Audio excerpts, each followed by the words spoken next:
Au matin du 27 février 2012, les lycéens de la Chardon High School dans l'Ohio sont tous réunis dans la cafétéria. Et parmi eux, il y a un jeune qui est assis seul à une table. Il porte un t-shirt avec l'inscription « Killer » dessus. Et à 7h30, il va se lever, se diriger tout droit d'un pas déterminé vers une table où il y a 4 autres jeunes. Il va alors sortir un pistolet semi-automatique, le pointer sur la tête d'un des jeunes qui s'appelle Russell King Jr. et tirer. Ça, c'est l'histoire que je vais vous raconter aujourd'hui. C'est celle de la fusillade de la Chardon High School dans l'Ohio. Ça s'est passé en 2012. Si vous avez déjà hâte de connaître la suite, c'est que j'ai su vous donner envie. Alors n'hésitez pas à me remercier en vous abonnant, par exemple, ou même en lâchant le pouce directement là. Ça me fera très plaisir. Pour ceux qui me connaissent pas, moi c'est Nelly. Je poste une semaine sur 2 une vidéo True Crime le dimanche. À terme, j'aimerais beaucoup pouvoir en poster toutes les semaines, mais on n'y est pas encore. C'est la première vidéo que je tourne depuis mon accouchement. Dans la vidéo précédente, je vous annonçais que j'allais faire une pause. Bon bah du coup, je l'ai déjà faite la pause, j'en sors en fait. J'ai pas bossé pendant 1 mois, j'ai quand même réussi à me remettre aux vidéos. Et donc pour la première fois depuis que je tourne des vidéos True Crime, le bébé n'est plus dans mon ventre, mais là-bas. Pour l'instant, elle dort, donc on va vite attaquer l'histoire. On va pas attendre qu'elle se réveille. Disclaimer habituel, ceci est une vidéo True Crime, donc je vais tout de suite laisser les gens un petit peu sensibles ou qui n'ont pas envie d'entendre de propos graphiques. Il risque d'y en avoir un petit peu dans cette vidéo. Je vais laisser ces gens-là aller se divertir avec autre chose. Et les autres, vous allez me suivre, puisque juste après le générique, on va attaquer direct.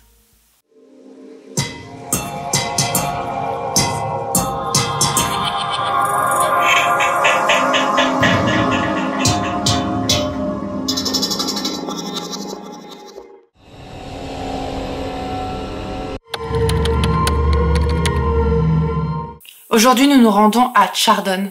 C'est le siège du comté de Geauga dans l'Ohio. Ça doit faire 3 vidéos de suite que je fais en lien avec l'Ohio. Ce n'est pas True Crime Ohio Kitty, mais c'est bizarre, ça commence à me suivre quand même, cette histoire d'Ohio. Bref, Chardon dans l'Ohio, c'est une petite ville de 5000 habitants qui est située au nord de l'État. Il y fait froid de très nombreux jours dans l'année et il neige énormément. Il y a quelque chose de particulier dans l'histoire de cette ville, donc de Chardon, c'est que en 1868, donc il y a à peu près 150 ans, elle a été ravagée, quasiment détruite en intégralité par un incendie et totalement reconstruite depuis. Et aujourd'hui, c'est une ville où il est tout à fait agréable de vivre. C'est assez joli, il y a plein de petits restos, des boutiques et le taux de criminalité est vraiment très très bas. C'est là-bas que naît le 19 septembre 1994 Thomas Michael Lane, dit TJ Lane. Ses parents sont Sarah Nolan et Thomas Lane Jr.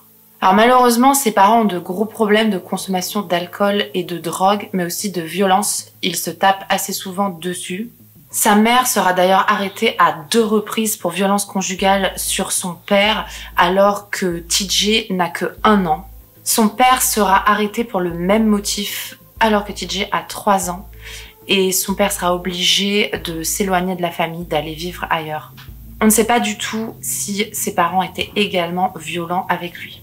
Quand son père part, TJ va alors vivre chez ses grands-parents du côté de sa mère, qui dans un premier temps va s'en aller aussi. Et c'est ses grands-parents qui vont s'occuper de lui et l'élever. A priori, c'était des gens très aimants et ça se passait bien là-bas pour lui. Le père de TJ, de son côté, il va se remarier, mais a priori ses mauvaises habitudes ne l'ont pas quitté puisqu'il va être arrêté et incarcéré, de nouveau pour des violences conjugales, certainement en rapport avec la drogue. Il aurait séquestré et battu sa nouvelle femme, il lui aurait même maintenu la tête sous l'eau pour tenter de la noyer. Bon, a priori, son père, il va se racheter une conduite et il va même revenir dans la vie de TJ. Et il est dit qu'ils passaient même du temps ensemble, par exemple, ils allaient camper pendant l'été. Sa mère, quant à elle, elle va arrêter de boire et venir vivre avec ses propres parents et son fils, puisqu'il habitait avec eux. TJ, quand il était très jeune, il est vraiment décrit comme un enfant tout à fait ordinaire et normal. Il allait à l'église, il aimait jouer au basket, il aimait les mangas, la chasse. La chasse, ça peut paraître bizarre, mais pour cet état des États-Unis, non, c'est pas bizarre d'aimer la chasse quand on est un jeune homme. Il semble dans un premier temps pas vraiment affecté par sa vie familiale difficile. Au lycée, il va se mettre à écouter du rock, dont du vieux rock comme Pink Floyd. Il va même écrire sur son sac d'école des paroles du groupe, donc les plus connus. We don't need no education, we don't need no thought control. Si vous avez toujours pas lâché le pouce, c'est le moment, je viens de chanter quand même. Et il va devenir plus ou moins gothique, à s'habiller très sombre, à se laisser les cheveux, un peu des mèches devant les yeux, tout ça. Et bon, à cause de ça, il va se faire un petit peu moquer, mais a priori rien de trop grave. Mais en 2009, TG va commencer à avoir des problèmes et surtout, il va commencer à se montrer capable de violence. Alors qu'il est chez lui, donc chez ses grands-parents maternels, il y a un de ses jeunes oncles qui s'appelle Adam Nolan, qui à l'époque a 16 ans, qui débarque dans la maison et commence à avoir une attitude un peu provocatrice, agressive. Il se trouve qu'Adam Nolan était un héroïnomane depuis un moment déjà, malgré son jeune âge, et que ça pouvait lui arriver d'avoir ce genre d'attitude. Mais cette attitude a provoqué une bagarre avec un beau-frère de TG qui s'appelle John Brunner.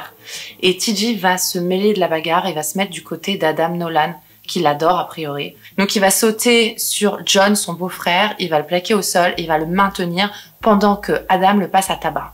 Il y a la police qui va intervenir et TG il va être arrêté pour la première fois.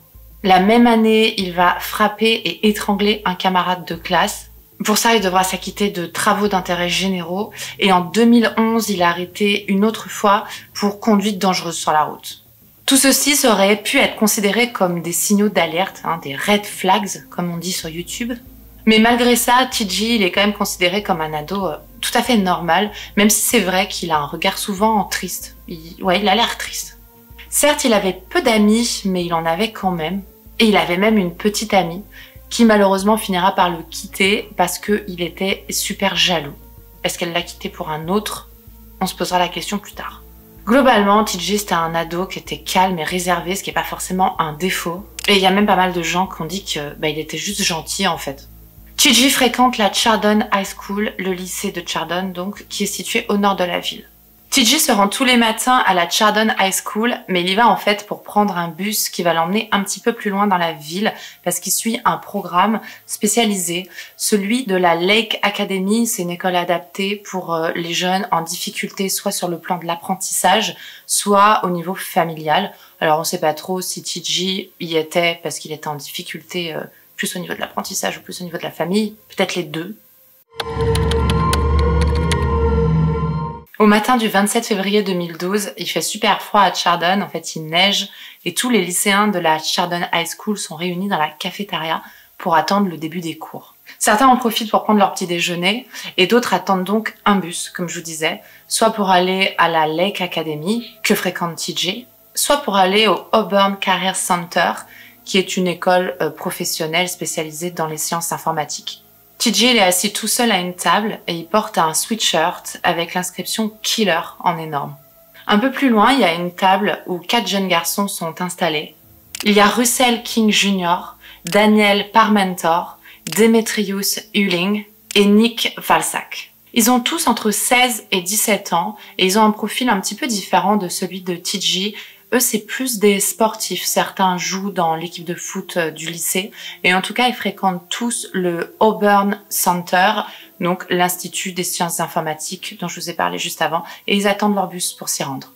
À 7h30, TG, tout d'un coup, va se lever et se diriger d'un pas très décidé vers la table de ces 4 jeunes gens.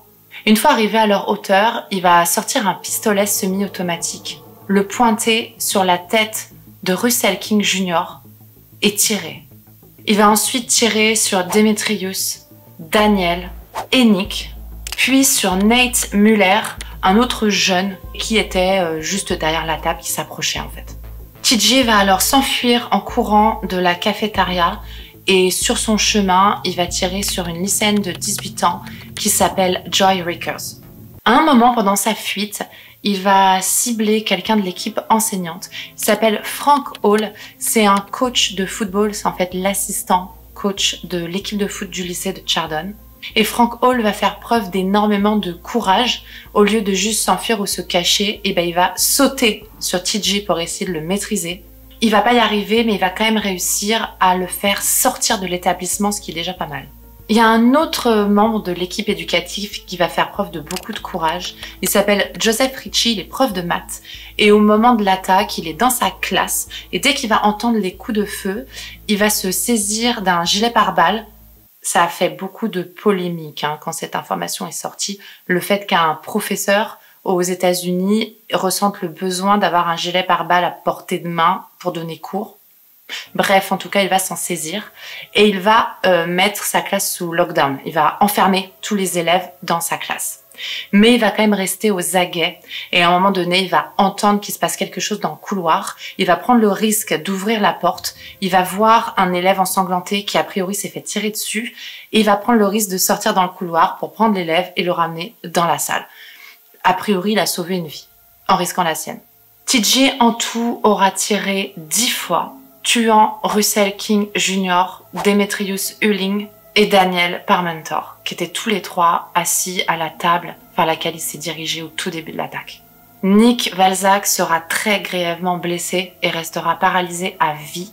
Et TJ blessera également Joy Rickers et Nate Muller, mais plus légèrement. TJ va être arrêté extrêmement rapidement alors qu'il rejoint sa voiture sur le parking de l'école. Se pose alors la question du mobile pour une telle attaque, surtout venant de TJ Lane qui n'avait pas montré plus de signaux d'alerte que ça. D'accord, il avait une famille brisée, avec des problèmes d'alcool, il était un petit peu rebelle, a priori un petit peu gothique, très renfermé, mais ça suffit pas. Autant dans certaines fusillades dans des écoles, on se dit qu'il s'agissait de jeunes qu'on aurait vraiment pu encadrer plus tôt, on aurait pu se douter que si on les laissait livrer à eux-mêmes, ils la laissent passer un drame comme ça. Mais dans le cas de TJ, honnêtement, c'est pas le cas. Concernant les différentes pistes pour le mobile, il y a une première rumeur qui fait mention de harcèlement scolaire, mais ça va jamais être étayé. Certes, il était isolé, mais harcelé, on ne sait pas. Il n'y a pas de preuve en tout cas. Mais la rumeur principale qui circule, c'est celle selon laquelle TJ aurait en fait visé quelqu'un en particulier. Il n'aurait pas choisi ses victimes au hasard. Et en fait, l'attaque aurait été destinée en priorité à Russell King Jr. Je vous ai parlé d'une petite amie qui aurait quitté TJ à cause de sa jalousie. Eh bien, il se dit qu'elle l'aurait quitté pour Russell. Et que Russell sortait donc avec l'ex de TJ, ce qu'il aurait très mal vécu. Il se serait appelé au téléphone, se serait embrouillé super violemment et aurait même prévu de se battre. TJ aurait même commencé à faire de la muscu, à soulever de la fonte en prévision du combat. En tout cas, même si les gens globalement étaient très étonnés que ce jeune en particulier fasse une attaque comme ça, ils ont quand même fini par se dire qu'il s'agissait peut-être, vu qu'il était très isolé et un petit peu goth, qu'il s'agissait peut-être d'une espèce de vengeance d'un jeune un peu marginal contre des jeunes plus populaires, un petit peu sur le modèle de Columbine. Mais il n'y a aucun mobile qui sera strictement établi. Ceci dit, il y a un post Facebook que TJ a publié pas très longtemps avant l'attaque qui va laisser penser que celle-ci avait été préparée et qu'elle était quand même alimentée par un peu de nihilisme et de sentiment de supériorité. Parce que si vous lisez bien le texte, ça se ressent quand même que TJ était dans un délire de supériorité, qu'il avait beaucoup de mépris pour les gens. Et d'ailleurs, le post finit par « Die all of you ». Concernant l'arme du crime, il s'agit d'un pistolet semi-automatique de la marque Ruger. Elle était conservée dans une cabane, une remise de son grand-père, et elle appartenait à son oncle. Mais personne n'a eu le temps de voir que l'arme avait disparu. À cause de la gravité des faits qui lui sont reprochés, TJ Lane sera poursuivi en tant qu'adulte. C'est possible aux États-Unis quand on estime que le crime est trop grave et que même si on est encore mineur, eh bien la gravité des faits implique que vous deviez faire face à la justice comme un adulte et endosser la responsabilité totale de vos actes. Il va à l'encontre de 3 charges de meurtre aggravé, donc c'est first degree murders, c'est meurtre avec préméditation, de 2 tentatives de meurtre aggravé, ainsi que d'une charge pour attaque à main armée. Il décide dans un premier temps de plaider non coupable et rejette une partie de la responsabilité sur des crises d'angoisse qu'il ferait. et qui provoquerait des voix dans sa tête. Il explique que ce sont ces voix qui lui auraient commandé de passer à l'acte. Et il parle également d'une agression sexuelle quand il était enfant. Donc là, on a affaire aux deux causes principales qui sont évoquées en général par les meurtriers lorsqu'ils essayent d'amoindrir un peu leurs responsabilités. Je ne sous-entends pas du tout par là qu'ils mentent systématiquement, hein. Ça peut être complètement vrai. Je remarque juste que c'est les deux choses qui reviennent le plus souvent. Les voix dans la tête, une manière de se déresponsabiliser, et tout ce qui est agression sexuelle dans l'enfance qui, aux yeux de certains jurys, peuvent aider à expliquer, pas à pardonner, mais à expliquer certains passages à l'acte. En tout cas, concernant TJ, les abus sexuels dans l'enfance ne seront jamais établis. Il n'y aura pas de preuves. Mais il sera finalement jugé responsable de ses actes et par la suite, il va admettre qu'il n'a jamais entendu de voix. TJ va insister sur un point précis. Ça va vraiment lui tenir à cœur de dire et redire qu'il a choisi ses victimes au hasard. Il ne visait personne en particulier. Il essaye par là d'éloigner toute idée de préméditation, même si au final elle sera retenue. Et surtout, moi je me souviens qu'à l'époque, quand j'ai entendu parler de l'affaire en 2012, quand ça venait d'avoir lieu, il y a quelque chose qui ressortait pas mal, mais qui aujourd'hui ressort beaucoup moins. J'ai pu trouver du tout de traces de ça, j'étais un peu étonnée. Mais il y avait quand même une rumeur qui parlait d'attaques racistes. Alors vous allez me dire, il y a que a priori un hispanique et un afro-américain, il y a des blancs. Bon, écoutez, en tout cas, à l'époque, ça parlait de ça, donc d'attaques qui auraient été motivées pour des raisons racistes. Et je pense que si TJ disait vraiment que les victimes avaient été prises au hasard, bah, c'était aussi pour éloigner les soupçons de racisme. En plus, on relèvera que la rumeur selon laquelle il visait en particulier Russell King Jr., bah, ça éliminerait aussi les histoires d'attaques racistes, puisque celui-ci, bon, bah, est de la même couleur que TJ, et qu'en plus de ça, ce serait donc une attaque plutôt passionnelle, entre guillemets, s'en serait pris à lui parce qu'il sortait avec sa petite amie. C'est peut-être pour ça qu'aujourd'hui, il n'y a plus vraiment de traces sur Internet du motif raciste. Le 19 mars 2013, TJ va finalement plaider coupable et être condamné à 3 peines d'emprisonnement à vie, puisque aux États-Unis, les peines sont cumulables. Vous ne prenez pas une peine pour l'ensemble des faits commis, vous prenez une peine pour chaque fait commis. Bon, là, on arrive à la partie de la vidéo où je vais aborder l'aspect le plus connu de cette affaire. Lors de son procès, TJ va adopter une attitude, j'ai même pas le mot en fait, j'allais dire détestable, mais c'est un euphémisme. Il va être particulièrement provocateur et nonchalant, méprisant. Et pire que ça, vous allez voir. Tout le long de l'audience, il va avoir un sourire sur le visage, cette espèce de... Il va être comme ça, tout le long. Et il va se pointer avec une chemise qu'il va enlever pour montrer un t-shirt sur lequel il y a inscrit « Killer », exactement comme ce qu'il portait le jour de l'attaque. Ça se voit que son avocat était même pas au courant parce que lui-même il a l'air choqué. Et le pire, c'est que après l'intervention d'une mère de victime, il va prendre la parole qu'on lui donne. Il aurait peut-être mieux valu pas lui donner. Il va faire une déclaration horrible ainsi qu'un doigt d'honneur à la mère de la victime.